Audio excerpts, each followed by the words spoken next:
This video will demonstrate how to execute a Silk4J test via the command line. Before we begin, we ensure that a Java runtime environment, a JRE, is installed.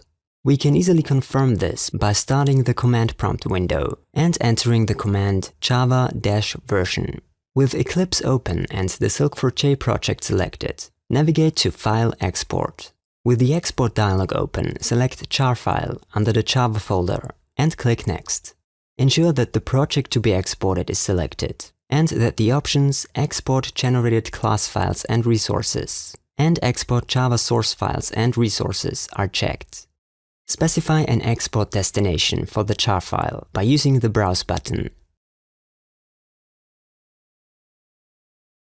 Make sure that you do not save the jar file to the Documents and Settings folder or to any subfolders, as these directories are protected.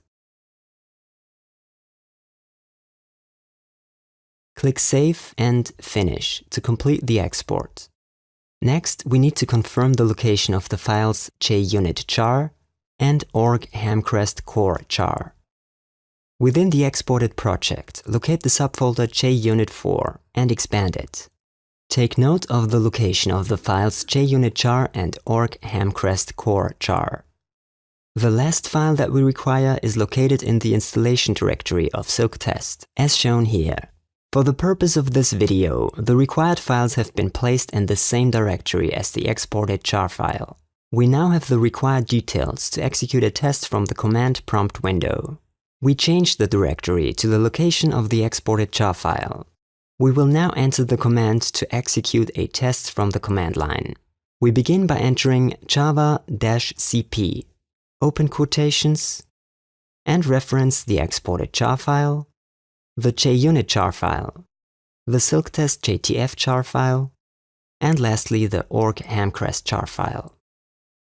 Close quotations, and we complete the command by calling org JUnit runner JUnit core, followed by the class name of the exported jar file.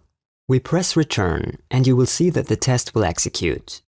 The test opens in IE and performs a simple login and logout against a sample website.